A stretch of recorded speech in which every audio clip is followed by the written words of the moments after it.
then, welcome to Double Shot of Steelers. He's Chris Halleck. I'm Dejan Kovacevic. We're from DK Pittsburgh Sports. Easy for me to say. This program is presented by our friends at the FanDuel Sportsbook, and this program will focus hard on the caliber of the field that the Steelers have accrued to date for the head coaching vacancy. I happen to like it so far. I understand that there are a couple names that come along and really trigger people, but that's okay too.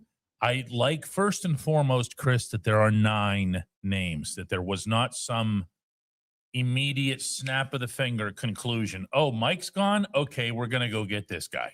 Yeah, and plus, there's a wide field of vacancies too, and it just got even wider this morning when the Bills fired Sean McDermott. Why? Did they keep the wrong? I don't want to talk about the Bills. Yeah. That was really surprising. It was probably the most surprising move of all. Like Harbaugh getting let go. Yeah, it's surprising, but Tomlin's most surprising. Tomlin, yes. Yeah, for sure. But at least Tomlin, if you always knew with Tomlin that if he left, it was going to be the way he left. It was going to be him stepping down. It wasn't going to be the Steelers firing him. Now, McDermott getting fired is definitely interesting. I understand with the franchises like the Ravens and the Bills, they have their franchise quarterback. They haven't been winning. They haven't been getting to the Super Bowl. Like, something's got to give. How many more years of Josh Allen's prime do you have? How many more years of Lamar Jackson's prime do you have? I get that perspective. But either way, from the Steelers' perspective, even with all these vacancies that are happening now, 2 have been filled. John Harbaugh went to the Giants. Kevin Stefanski went to the Falcons. Okay. But now you still have more candidates than there are vacancies. So all of the guys that you're going to talk with you have a crack at just about any one of the guys. Like somebody that you hire, like from this entire, because like neither Harbaugh or Stefanski were in the running. They didn't talk with either one of them. So there are more candidates than vacancies, and I like that. I like that for sure. Well, there are different ways to look at this from the perspective of offense versus defense, over old versus young, over been a head coach, not been a head coach. Oh, yeah, I got a couple of those now. Yes, but the one that for me really screams out, and not necessarily in a negative way, is Mike McCarthy. McCarthy, he's 62. That does not fit the Steelers' own mold of hiring these guys in their 30s. Nothing fits the mold. Nothing fits that. Nothing. Yeah. McCarthy is the antithesis of what the Steelers have done since they hired Chuck including the fact that he's an offensive guy. And even, not to dredge something up here, but when Art Rooney says kind of strikingly at his press conference that Aaron Rodgers isn't coming back because that was more of a Mike thing. And then Mike McCarthy comes in. It's like only the coach that Rodgers is most closely associated with. Rodgers sang about McCarthy whenever he would speak of him.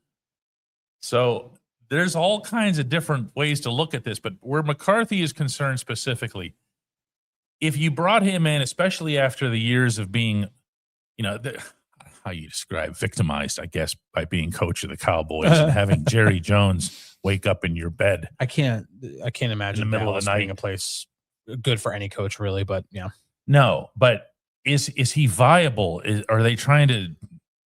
I don't know. Are they just trying to show that the search isn't ageist? I don't get it.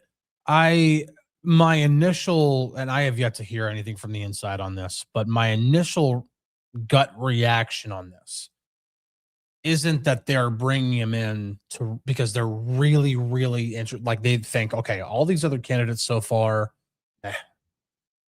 we really feel strongly about the guy from Greenfield. We really feel strongly about the guy that really No, I think you bring McCarthy in and you interview him. And maybe it's a very nice, honest interview, but maybe because the guy has been a coach in the NFL for 18 years, like a head coach for 18 years, you learn something and you kind of compare what you've They've already had a few virtual interviews. They have 3 in-person ones this week, McCarthy being one of them, but 2 other ones, Anthony Weaver and Brian Flores. Maybe you learn a little bit, you kind of compare up against the interview with McCarthy, somebody who has those skins on the wall, somebody who's won a Super Bowl against your franchise, by the way, somebody who's had a lot of success, who's won a lot of games, and maybe you kind of compare the interviews against somebody like that. It doesn't excite me. It does not. No, it does not excite. I do not think Mike McCarthy's the guy. This is going to sound a little bit abstract, but all I want out of this, in all honesty, I want to be inspired. And I don't think that's an unreasonable ask when it comes to that specific position. When it comes to the person who's at the top, you do want, and everybody would get into the whole Tomlin being a cheerleader and all that stuff, but the stuff that he brought in the intangible sense, you want that. Mm-hmm. Okay, you very much want that. Ideally, I think in a head coach, what you have is someone who leads, and then all the eggheadedness happens at the coordinator level. Let those guys hunker down in some corner of the building and figure stuff out. I'm perfectly okay with that as the hierarchy. What I wasn't okay with as it related to the Tomlin scenario was that he long time ago became the de facto defensive coordinator and then allowed his preference, his focus on the defense to permeate everything, including having the roster be grossly imbalanced, at least from a payroll standpoint, to the defensive side. I am okay with a leader type. I'm okay with somebody who I know can walk into the facility and Dan Campbell the place. You know what I mean? Yeah, I understand that, but I also think, with the field of candidates that they have right now, maybe you find a guy or two that can blend a little bit of both. Listen, Sean McVay is getting a lot of praise right now. He's made it to the NFC Championship again. He's won, I think, 10 postseason games before the age of 40. That's impressive. McVay's calling card is his wits. Wonder Boy, comes in and he's this offensive wizard. I don't think enough gets talked about the type of leader that he is either. The way he inspires his players and his coaches. Yes, and his coaches. Mm-hmm. So what if what if Nate Scheelhaus is that next guy? What if Chris Shula is that guy? And I'm not just saying that because they're coaching under McVay right now. Scheelhaus has that rep, by the way. Yes. He's a paint peeler. Yes. Yeah. And Scheelhaus also, when you look at his background, not just in coaching, but the fact that he was a 4-year starting quarterback at Illinois, that he was a team captain at Illinois. Like he's been in this leadership position for a long time that precedes his coaching.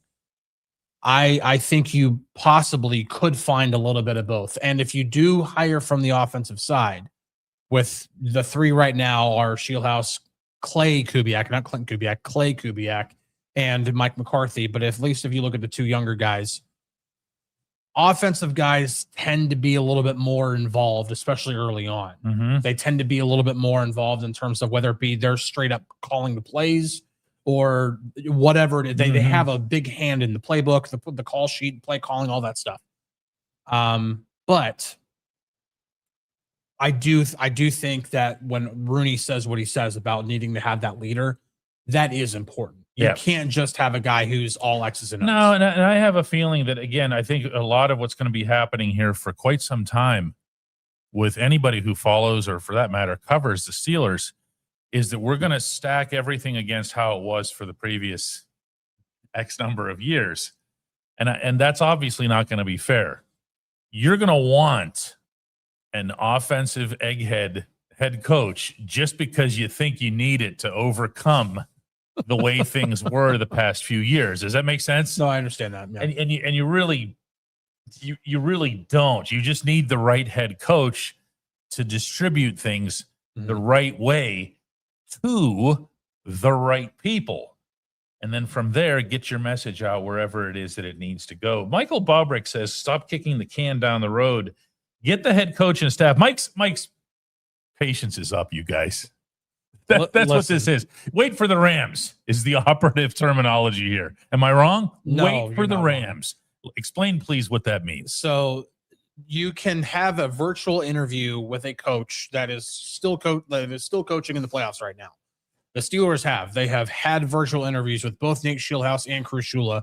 Both were on the Rams staff. The Rams just beat the Bears last night. Phenomenal football game, by the way. And they go one phenomenal play. Sure. They go to the NFC Championship now to take on the number 1 seeded Seahawks. If you want this process to get like faster, the Seahawks need to beat the Rams. Otherwise, you're waiting until after the Super Bowl because they cannot have a second interview, an in-person interview with anybody, with any coach that is coaching right now. So they have to wait until the Rams are done playing football. So if you want this to happen faster, hope for the Seahawks to win next Sunday. I don't know that anybody needs to hope for the Seahawks to do anything. I don't know that they're losing another football game. They might not. They are really, really impressive. There's something going on there. I understand the 49ers are insanely beat up. Like, they are missing so many players because of injury. Fred Warner, George Kittle, just to name and two. they still got pasted, though. That's what I'm saying. In a second round playoff. That's what I'm saying. They still, 41-6. I mean, that defense. I'm just glad there was one game that came along that was more lopsided than the one the Steelers played. Every other game has been fantastic, other than the 49ers getting crushed. And then, of course, before that, the Steelers losing 30-6. Although, in fairness to the Steelers, it was 7-6 for like 2.5 hours. It was. It still didn't feel close, though. It did not. The Texans were clearly the better team. You can do interviews. It's pointed out here in the bye week. Now, I remember this. The bye week before the Super Bowl. It's still a while. You want to wait for the Rams. You want to give. First off, I'm not hiring a head coach off of a video screen. No, gosh, no. Okay. No, you're bringing the guy in. So you want him in for all kinds of reasons. You want to do different things to make that individual uncomfortable. The whole interviewing process, there's a mechanism to it. And I would definitely want them here. So I think you're not going to see anything until the Rams are out, one way or the other. You have to give those guys their opportunity. Yeah, you have to. And listen, I understand you've had your virtual interviews, and maybe the virtual interviews went terribly. And they're just like, neither one of these guys are the answer.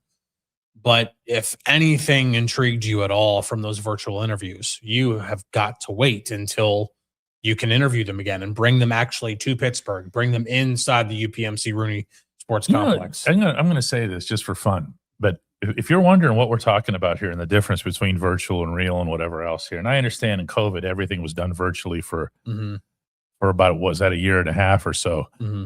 But not all that long ago, this show was done exclusively in a way that Chris was out in his North for Sales home. Okay. And then we started doing it in person. And just being honest here, always try to be honest with you. The first 2 or 3 shows were just crap because we weren't used to being like this in the same room. And we weren't even interacting properly. Whereas we had this whole thing going when we were just looking at the camera. Mm-hmm. It makes a difference. Mm-hmm. The football coach, the head coach of your football team, has to be able to come with a certain vibe or aura in person when dealing with their players, when dealing with whoever, unimportant people like us, interviewers and stuff like that. They have to be able to do that. You have to have that in person. And I am absolutely unconditionally waiting on the Rams. Listen, yeah, absolutely, because Mike Tomlin, when he was hired, the Steelers did not expect to hire him. He obviously made an impression. Now, this was a long time ago. This is before Zoom was a thing or Google Meet was a thing, however you do a virtual interview. Mike Tomlin has a presence about him. That has not been a development from the last 5 or 6 years. No. Mike Tomlin's always had a presence about him. And there's probably not just the things that he said in that interview that impressed Art Rooney II and everybody else who was, Dan Rooney, everybody else who was part of that process, but it was his presence. It was that Mike Tomlin presence that You're not going to feel that through a computer screen or a camera on a phone.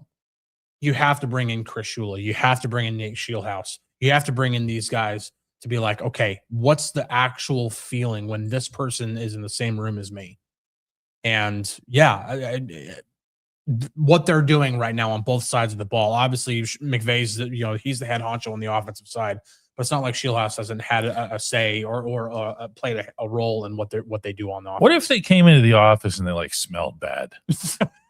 What if they came in and it was like, and it's a long flight. Yeah, from LA and everything else, and maybe depending on when the flight is set up, and you might not have had a chance to get to the hotel and whatever. But what if they came in and like smelled bad? That's when you pull the old Tommy boy and you grab the air freshener from the cab and you start rubbing it on your armpits and everything. Everybody who's seen the movie Tommy Boy knows what I'm referring to. We're gonna put Chris on some research duty here because Jackson has a good question related to the FanDuel Sportsbook. He asks, does FanDuel have a line? I have not seen anything from FanDuel on the Steelers' next head coach. I did see one from Bet Online, and the favorite right now is Chris Shula. Yeah, but we don't care about Bet Online. We only care about FanDuel. Yeah. Now I've seen all kinds, and I'm looking right now to see if there's anything else on NFL. We have Super Bowl hypo, Super Bowl MVP, Super Bowl touchdowns, awards, stage of elimination. Let me see. Don't see anything on FanDuel from. I thought they sent me something the other day here.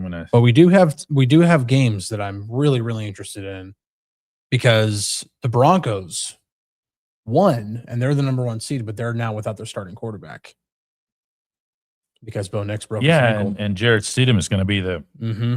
And now the Patriots are 4.5 point favorites. By the way, congratulations to Nick Foles on the greatest football tweet of all time in Twitter. If you haven't seen it, I'm not going to do it justice. But Nick Foles rushing to Jarrett Stidham's defense as a backup quarterback entering massive games, it can't be topped. Never forget that not only did Foles take the Eagles where they wanted to go, then he took the bleeping job, and then pretty much buried Carson Wentz's career. Carson Wentz never had the same career after that injury, and that was that was like the ultimate example of a backup saying, don't worry about me here. Let me see if I can find this. I got a thing the other day. I'm trying to answer your question here. This is often Coach of the Year. No, we don't have it yet. We don't have it yet from FanDuel. However, I'm looking at this list here, and they have pretty much everything else. So whatever it is that interests you in this walk of life, make sure that you are checking out the FanDuel Sportsbook for all the latest lines, futures, whenever the season's around, win totals, and all that other stuff. This is that time of year you will want to see, especially, my goodness, when you get to the Super Bowl. Super Bowl, I'm telling you right now, there are so many different bets, anything that you could do. Which song will Green Day play now that Green Day is going to be the opener? We already have anytime touchdown scorers for the Super Bowl. We don't know what teams are in the Super Bowl yet. It's going to be 2 of the 4 teams remaining, but who do you think player highest odds for an anytime touchdown in the Super Bowl right now? Player. Jackson Smith-Njigba. No, he is third highest. Ramondre Stevenson. I don't know. He's second. Well, what the heck, Chris? How much better can I do? Kenneth Walker the third, the running back from the Seahawks. I got 3 and 2. Everybody, that's good. I'm winging it here. Yeah, we got we got anytime. We have first touchdown scores. We already have so many Super Bowl bets you can place on FanDuel Sportsbook. It's awesome. Well, you feel free to take my guys too. I'm feeling pretty good about that. Actually, I Kenneth Miller, pretty good, is not bad. Ramon's Bane has a neat question here. Bearing in mind that none of us are in these interviews rooms, so it's all speculation. But he says, if you're Art Rooney, do you ask new head coaching candidates what they think was wrong with the Steelers? I'm going to pounce on this one while Chris, look at him musing over there. You see him musing? That's his muse face. Musing. He's Dan musing. That's why he's wearing a cap. Yeah. All right, then. Yeah. So what we have is no, they would not do that because they would be putting that coach or that candidate in a position to trash Mike Tomlin, which would make them look classless and actually would be kind of classless. I don't think, however, what you do challenge these guys with is what would you do with the talent that's here? I think that's you more from a positive frame of mind. Yeah, the conversation at that point wouldn't be, hey, what's wrong with us and how can you fix it? But it's look at our roster right now. What needs to happen with it? What do you envision for what this roster needs? Do we need to take away a lot of the money that's being spent on the defensive side of the ball and reinvest it on the offensive side? Do we need to change what we prioritize in the draft? That kind of vision. I think it's much, much more about that than it is about, hey, be the coroner here, diagnose everything that's wrong with us. Yeah. And, no, it's what's your vision for the future? What's your vision for this roster? How much do we need to overload overturn the roster? What that's usually more of the if only we were all as smart as Thomas Doughty, who just wants to pretty much pillage every franchise in the league, but especially the LA teams. Shula, Shieldhouse, and trade for Herbert / Allen if we can. It'll cost a lot, but it'll be exciting. Oh, it'll cost a lot. It'll cost. Actually, it'll probably cost just some monopoly money because that's going to be the only way you do it is if it's a pretend game. You're not getting Justin Herbert or Josh Allen. The Chargers are not getting rid of their franchise quarterbacks. When you get one, you don't trade one. And you're also not getting Joe Burrow. Now, Burrow is going to possibly put himself into a position to shove his own way out of Cincinnati. And I would too if I were him. I would. I mean, listen, I think Zach Taylor's a good coach, but the dean of AFC North coaches. Yeah. It's crazy, I think, man, that he's going to be the longest tenured. I can't stay there if I don't have an offensive line. I can't keep watching defense or a defense or anything. They don't have a defense. I don't know that I can ever recall a team doing what the Bengals have done, where they just basically took their entire salary cap structure and gave it to a quarterback and 2 wide receivers. They got a nice tight end, and they've got Trey Hendrickson on defense. That's it, kids. That's it. That's it. Zach Taylor proved he can at least get to the Super Bowl and be competitive. Did he? With a terrible offensive line. Yeah. Did he, though? Or was that just Burrow out of his mind? I think it's a combination. And the two wide receivers, plus Tyler Boyd was making an impact at the time as well. I don't know. I don't want to talk about the Bengals either, but he's not coming here either, because if the Bengals have anything remotely resembling a shred of pride left, they're not trading that quarterback inside the division. Oh, no. No. So James wants to know how the Steelers are faring against the salary cap. The Steelers have gobs and gobs of cap space. Listen, they are sitting on $41.2 million, $41.9 million in cap space right now, according to overthecap.com. And they can clear another $19.5 million with the snap of a finger in just getting rid of Jalen Ramsey. I knew that's what he was going to say.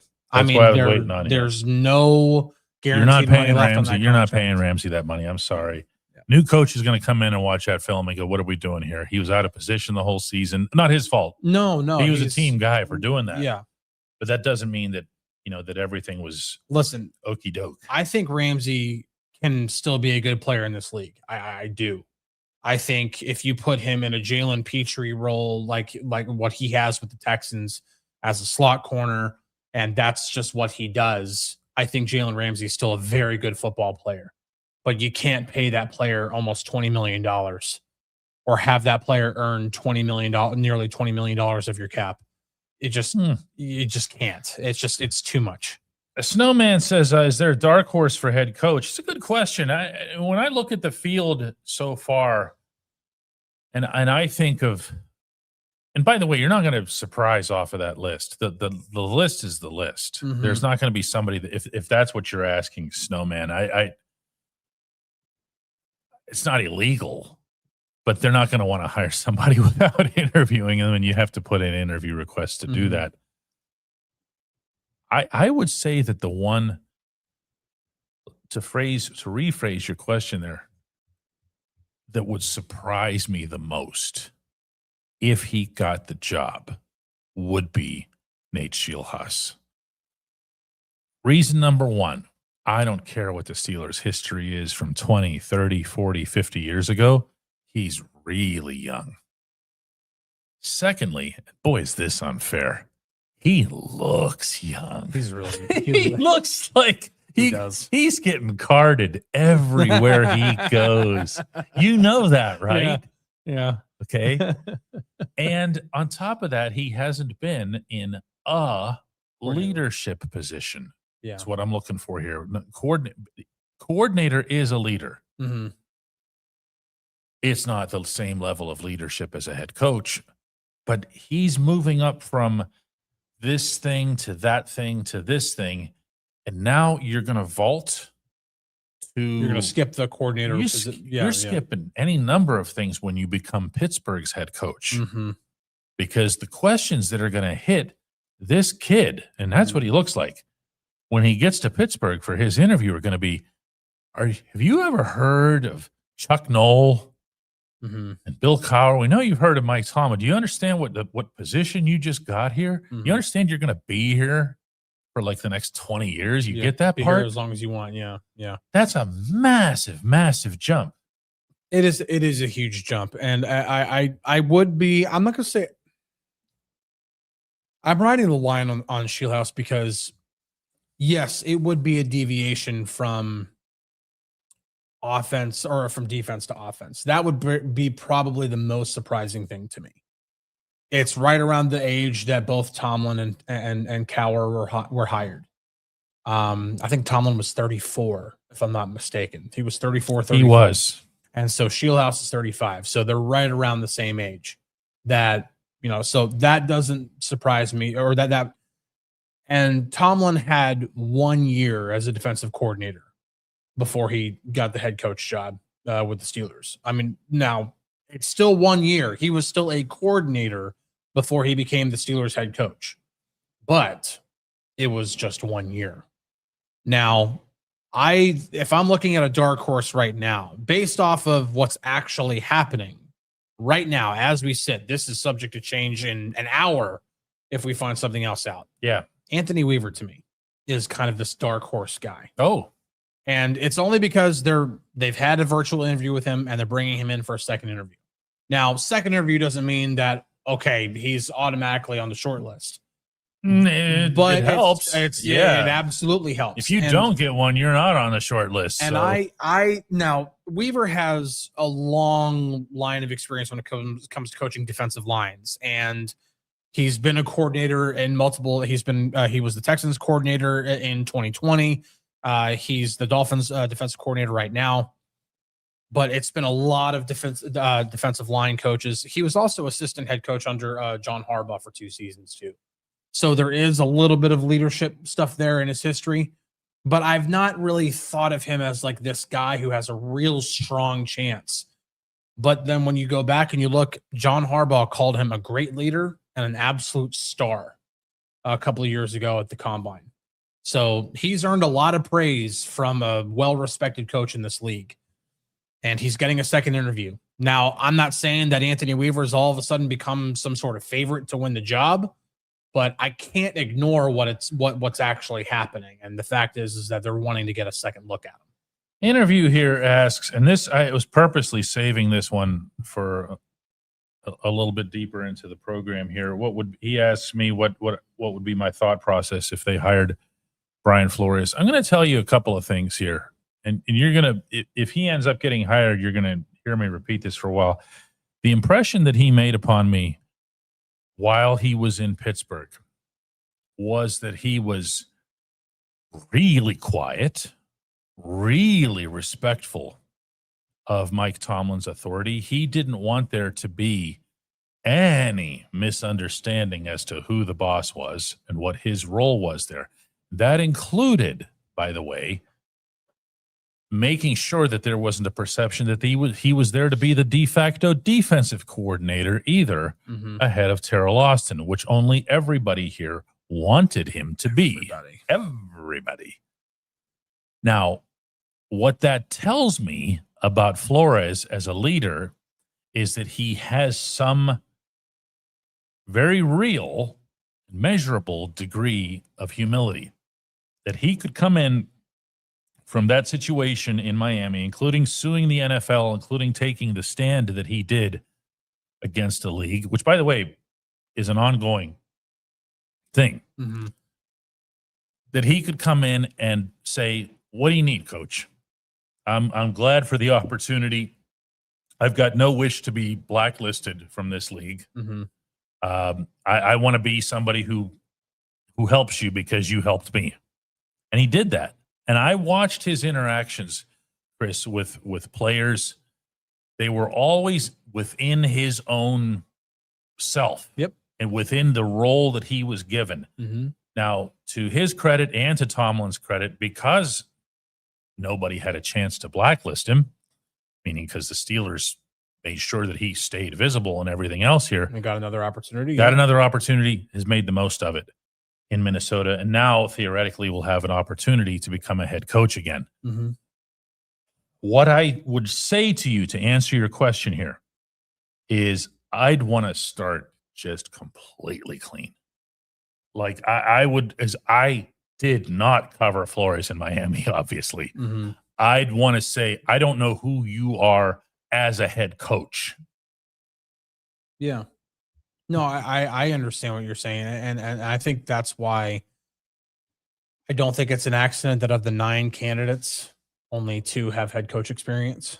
Mike McCarthy and Brian Flores are the only 2. I don't think that's an accident when you look at the last 57 seasons in franchise history and the 3 head coaches that span that those coaches, when they were hired, did not have head coach experience. There seems to be a Steeler way of when a new coach is hired to allow that guy to be new, to allow himself to use this platform to establish himself, not to bring any potential baggage along with him.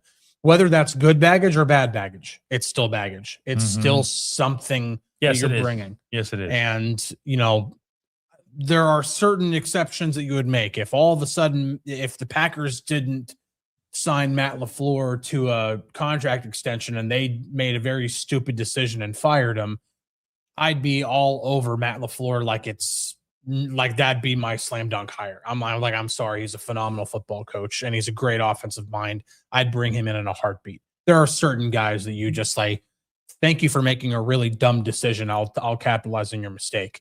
But that's not happening here. And so I think the way to go is to continue on with the Steeler way. Wayne says, I want a clean slate, no drama. And I'm sure he's referring to Flores in the lawsuit. I would love for anybody to explain how it is that Flores was responsible for that particular drama.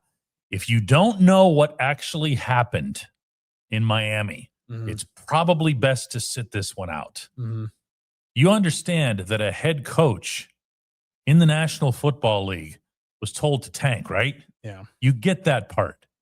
That's not a black and white. That's not a race issue. Okay. He was told to tank. Yeah. And as Longshot here says, he refused to tank in Miami. You want integrity in your head coach. Oh, absolutely. And that's obviously something, if anything, it's for some reason making Steelers fans upset that Rooney said, we're never having a season in which we tank. We're going to try to win every year. Tank is deliberate, though. Let's make sure that we have that definition. Yeah. We're on the same page here. Tank is deliberate. Yeah. Having a crappy roster for the purpose of whatever else, prioritizing playing a bunch of young guys. Like if you just commit to say, we're going to play Will Howard no matter what next year, no matter how he does. Are you throwing games? No. Are you doing everything that you possibly can to win them? Also no, but you're doing it for a reason. Yeah. Okay. you had an idiot owner Mm-hmm. in Miami. And I'm just going to say this. If you're that owner, or I'm sorry, if you're that person who was totally fine with Flores becoming defensive coordinator, but you're not with him becoming head coach, Mm-hmm. ask why. Just ask why, is all I'm saying. Ask yourself why. I think Flores is an interesting candidate. I do. I'm not convinced. I'm not sold on him. So I'm not sitting here going to bat for him either. Yeah, I think he's interesting. He's, again, it's not near the top of my list. It's not the fact that he hasn't done good things in Minnesota as defensive coordinator. He obviously has. Maybe doesn't shine as much this season, but he's still been really good. And he's had this resurgence as a coach. But again, do I want to bring the baggage with me into this new, like, do I want my franchise, if I'm Art Rooney right now, do I want anybody else's baggage coming in with this job? No. I want a new I like, this is a clean slate right now. It is. Is that really baggage though? Is it? I mean, and if it was, yeah, why'd you bring it in the first time? Yeah. When it was at its absolute peak. I don't think that I swear. Listen, they're already bringing him in for a second talk. They couldn't care less. I can promise you, there's no baggage issue. At least not. No, from their perspective. From their perspective, because if they weren't really interested, they would have brought him in. They would have done a virtual interview, or whatever, and had their interview, and then said, "Okay, thanks for coming in," and that's it. They obviously are interested. Now, they could just be, again, this is not a point A to point B process. There are a lot of moving parts, and there are some parts that you don't even have full access to yet because of the way the league is going and league rules and everything like that. So I think I would rather have a younger coach. Not saying Flores is old. He's not old. No. But I would rather have a younger coach. I'd rather have a guy who's, again, it's worked. Like Chuck Noll, Bill Cowher, Mike Tomlin. It's worked for this franchise. I'm not saying it has to be a defensive guy. It can be an offensive guy, but I like the guy who's young, who hasn't been a head coach before. It's worked. Yeah. David says the problem is other media outlets' first question will be over the Miami circumstances. No, it won't. He was here. He was here for a year. Yeah. Everything was asked. There are no Miami circumstances. There's baggage out of his control, and it's not fair to him. It's not going to happen. I mean, there's going to be something that comes up at some point. Either Chris or I could be the ones to ask the question because it's just part of covering all your bases as a reporter. It's not to make life uncomfortable for him or whatever. It's just, that's just part of what, people will be interested to know. Do you have any feelings about that? He's going to come in there armed and ready for that question, by the way. Yeah. And no one's going to remember that it happened. So there really isn't. I'm still waiting for somebody to come back here with why you would not want to have, because all I get is not Flores, not Flores. I'm still waiting for somebody to give me a reason why. And the baggage ain't going to be it. It's just not. So let's have something here. Kyler Michael says, I don't care about the lawsuit. I just want a new coach. I want a younger coach. We just need to be patient with him. William McDuffie says, now if I take Flores, I would take Flores if I could get Shula. Why would Shula make a lateral move? Shula's not making a lateral move. Nobody's making a lateral move. Nobody's making lateral moves here. And by the way, there are like coaches, like head coaches that have a say in that. If you try to interview, like, for example, Kyle Shanahan was asked, I don't know if it was today or yesterday or whenever, but Shanahan was asked if, like a team submitted a request for Clay Kubiak to come in as their offensive coordinator. He's like, yeah, no, they're not getting a chance to do that. He's our offensive coordinator. Now, if they are requesting, like the Steelers are, to interview for a head coach position, that's different. That's a move up. Shanahan's not going to say no to that, nor should he. If you really care about the coaching fraternity, then you are going to allow your assistants to have an opportunity to get a head coach position. Yeah, if Nate here says, if anything, Flores seems motivated to make up for that mess in Miami. We shouldn't have let him go as defensive coordinator for us. We're getting a little bit warmer on that front. I don't, if my head coach needs external motivation of any kind to be excellent as a head coach in the NFL, I don't want him. That sort of thing, motivation and whatever, leave that up to your special teams gunner. Okay. Find a way to light them on fire. A coach shouldn't have to need that. I'm going to say this again in the most positive way possible. Mike Tomlin's energy as a head coach was boundless, including in the 2025 NFL season. There's a reason why the players love to play for him, even to the very end. There is a reason. Ashlyn brings this up, and this has come up a lot in the chat, and I've brought it up in the past. Yeah, no, Shieldhouse coordinator. Why would he leave where he is? Well, it is a promotion, so he can do that. I know, but why would he leave where he is? Also, it's no quarterback. There's not a perceived, I should say, QB1 here. Well, I think the more probably the more proper way to look at it isn't the fact of whether it's a lateral move or whatever it is. He's already been requested for a second interview by the Browns. He's probably going to get a second interview elsewhere. This is not some sort of name that's just been flung out there for teams to consider to have a virtual interview and then you move on. This is a guy who's being legitimately considered for a head coach position outside of Pittsburgh. Like, I don't know that you can just automatically assume that he's going to be available to be your OC. I just don't. He might be one of the guys that fills one of these vacancies. We are going to take a couple more from Yin's guys today. See what it is that you have that's left. Pretty much sticking with the coaching stuff all day long, especially with the weekend and some names added to the list. The list is now 9. Chris keeps a tracker, by the way. I do, and I update it every day. Which he cleverly calls the head coach tracker. He's good. I know. Yeah. I had to think long and hard about that one. We serve our readers. we don't overcomplicate things for you. It's at or near the top of our Steelers feed on our app that you can find, the DK Pittsburgh Sports app. You can download that for free. You can get an ad-free version of it by emailing me at dk@dkpittsburghsports.com for a ridiculous discount. And it is ridiculous. It is ridiculous. It's actually we're actually wondering, why are we even doing this? The boss is yelling at me. You're giving the product away. I wish I was joking. No, seriously, it is ridiculous. I remember when he told me, I was like, why are you doing that? I'm not the one who makes decisions here. It's obviously got to be. Neither am I. Yeah, okay. I'm not. This idea. This is a terrible idea. But all I did was I blurted it out once on the show, and everybody's like, oh, hey, dummy, let me have your product for 1/3 of the regular price.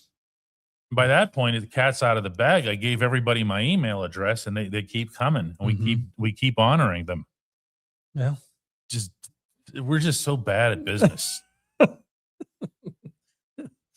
We did have a profitable year, though. We did. Yeah. We did have a profitable year. But no thanks to this discount. Oh, and then there's this too. Thomas Dowdy says they take care of us military veterans. Yeah, if you're a veteran, you don't pay at all. Yeah. We're terrible at this. My wife doesn't pay for anything. That will always do. Yeah, we do. I'm joking. We've done that since day one, as far as, to be clear here, for active duty military. We've put that on ourselves. Our readers, our subscribers of our community at DK Pittsburgh Sports stepped up, and they do it every year for a military drive that we do to make sure that we can get 1,000 out to veterans, and we've never turned a veteran away. They're in 100%. No, they're in at 0%. Let me rephrase that. Yeah, right. They come in at absolutely no cost. And as a vet, David, you don't thank us; you thank the other subscribers. They're the ones who put that forward here. Chris says, as a veteran, I can vouch for that. We appreciate what you've done for us, Chris. Let's get one more good football thing in here, please. Here's Brian. Before I blurt out any other offers that are detrimental to our business. Or some really good puns that you did not hear when we were in between shows. I'll deny it. They happened. I'll deny. They happened. Yeah, one of them did. Brian Arnett says, are there any coaches available that aren't considered offensive or defensive minded, but instead football minded? Mike Tomlin was known as a defensive guy. He played offense and coached it. You know, to some extent, this is universally true of football. Everybody's got a little bit of both. Yeah. Okay. To some extent, there isn't somebody who just sits on one side of the ball and never considers what the other side is doing. Otherwise, they wouldn't be any good. Mike Tomlin was a wide receiver. Yep. So College of William and Mary. William and Mary. Yeah. And he was a wide receivers coach, I believe, at first. Like his initial That's what Brian said. job Yeah. was he was a wide receivers coach, if I'm not mistaken. Wide receivers coach at this point at VMI is just a disciplinary role. His- I don't even think you're actually teaching anything now. He was a wide receivers coach at VMI in 1995. Then he was same at Arkansas State in 1997 before he became defensive backs coach. And then he never left the defensive side of the ball after that. So do you have coaches that are like that? Yes. If you look at some of their resumes, you'll even see that they did something on one side of the ball. They moved to the other side of the ball. So this sort of thing can be inflated. And that's why, or one of the reasons why I believe that Rooney himself is prioritizing plain old leadership. He wants somebody who can run the ship. Yeah, and that's what I mean, every single coach, while you obviously have a side of the ball that you're just like that's your default. When you're the head coach, you're responsible for everything. So yeah, you might be the offensive play caller, or you might be the defensive play caller, whatever it is. You're responsible for all three phases of the game. You're responsible for offense, defense, and special teams. And so you have to not only have a general philosophy, but you have to have a hand in every bit of that. You have to have, like, the message has to be clear to your coordinator on the other side of the ball that you don't coach. Like, this is the way, like, if you're an offensive guy, you can be like, this is the way I want our team to play defense. I want us to be, high blitz, heavy man, whatever it is, just throwing that, whatever it is. You are a football coach. You're not just an offensive coordinator at that point. Jeff thinks we're lying. If you're military, you're active duty, or you're a veteran, you don't pay for DK Pittsburgh Sports. You go to our menu and you find military and you fill out the little thing. And that's it. Yep. That's how we roll. That's been like that for, we're almost 12 years old now. Yeah, we do from day one. And I've told this story many times, but the reason for that is that the very first night that we launched the site, I remember opening up our Google Analytics, which had been attached to it, and I saw readers coming in from Afghanistan and places cool. where we knew people in the Mideast, where we knew people were actively serving and in duty. And I'm thinking, wait a second, they're trying to read this over there? Oh, they're not paying for that. No. So we decided immediately that we would always give active duty military out, whatever. If you just want to become a regular old subscriber, you can do that too. And make sure that we don't go broke doing this stuff. You can do that by downloading the app and all that other stuff. And then send me an email, dk@dkpittsburghsports.com. Today only. I can't do these every day, and she is going to kill me. But today only, dk@dkpittsburghsports.com, and I'll get you your discounted subscription. Otherwise, we have to put you in line behind Matt Canada, who always pays full price for his subscription. See, you could be worse than Matt Canada. Bark Z says, you've gotten me through 3 deployments. That's cool. The show just got made. That's cool. That's really, really cool. That's cool. Appreciate your service to our country. We know when we're about to lose out to everybody, the Penguins and the Kraken are going to drop the puck here in a few minutes out in Seattle. They're having a Martin Luther King Day matinee out there at Climate Pledge Arena. Don't forget, we also have a double shot of Penguins that we do. Mhm. Before this show, we had Taylor Haas, our beat reporter, out there on the scene on the show with us beforehand. We're having fun with this stuff. This is really cool, this whole double shot thing. Yeah, it's been a lot of fun. You know, It's been a lot of fun. Get the talk not just Penguins, obviously, but Steelers. We've been talking, well, vice versa. We've been talking Steelers every day for a long time, but now we get to talk Penguins, and it's been a lot of fun. Been a lot of fun. We've been doing this virtually. We've been doing them in person, just like the head coach interviews. And, that's right. Yeah, We don't wait till the Rams are eliminated to get around to it. no, we don't. All right, guys. We'll see everybody tomorrow for Double Shot of Penguins at 3:30. Here comes Joel Williamson right now. Discount. First email came in. Double Shot of Penguins is at 3:30. Double Shot of Steelers is at 4 p.m. And don't forget, all of my Daily Shot podcasts are way before you wake up. You wouldn't believe when I record those things. Bye.